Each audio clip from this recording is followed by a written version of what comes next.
Good morning, Highlanders. Today is Friday, September 25th, 2020. The weather today is sunny near record high temperatures, high of 89 degrees Fahrenheit. Again, though, cooler days are coming, so be patient.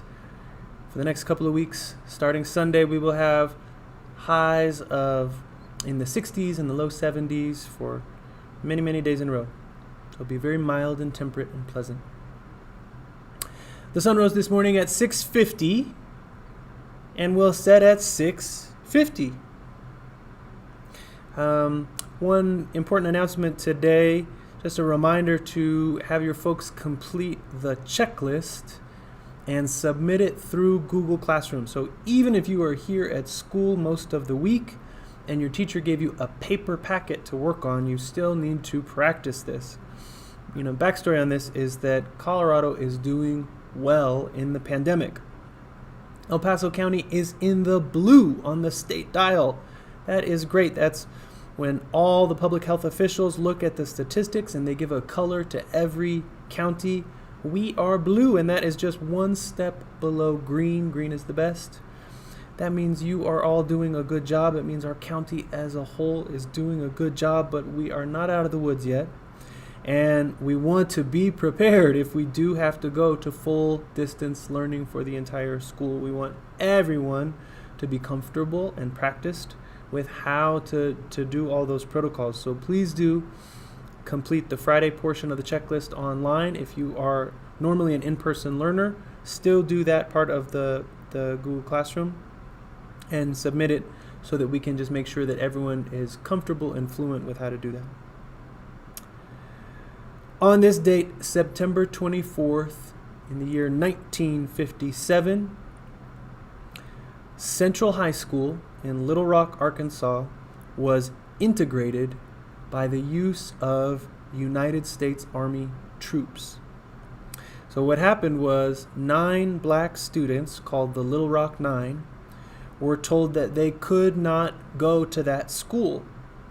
Now, years earlier, the United States Supreme Court had ordered public schools to integrate, right, so that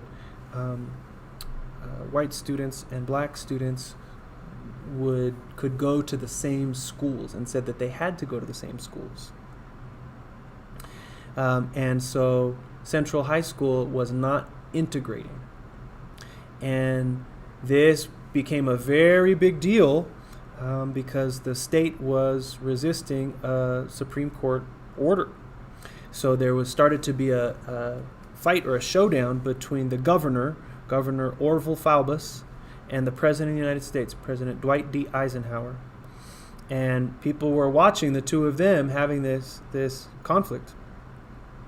So on the morning of September 23rd, the day before, these students passed in front of an angry mob. There were more than 1,000 people standing out in front of the school protesting the idea of integration.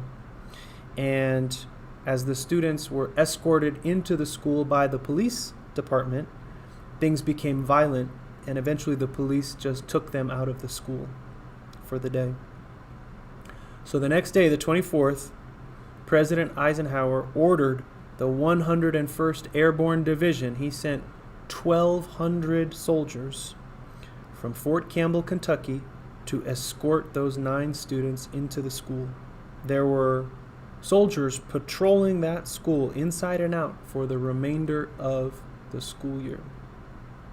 One of the 9 students wrote in her diary, "After 3 full days inside Central High School, I know that integration is a much bigger word than I thought."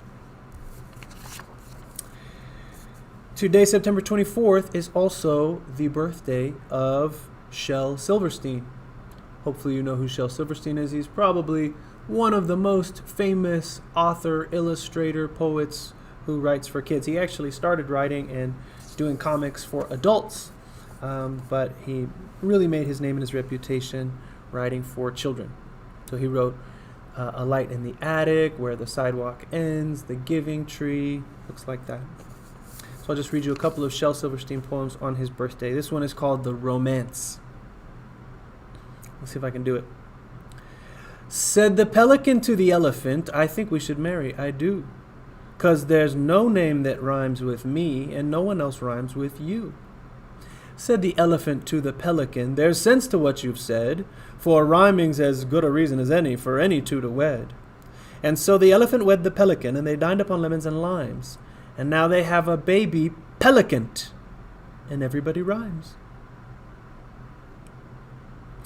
Here's one for those of you who love reading books, and you never want your favorite book to end. It's called Happy Ending? ? There are no happy endings. Endings are the saddest part.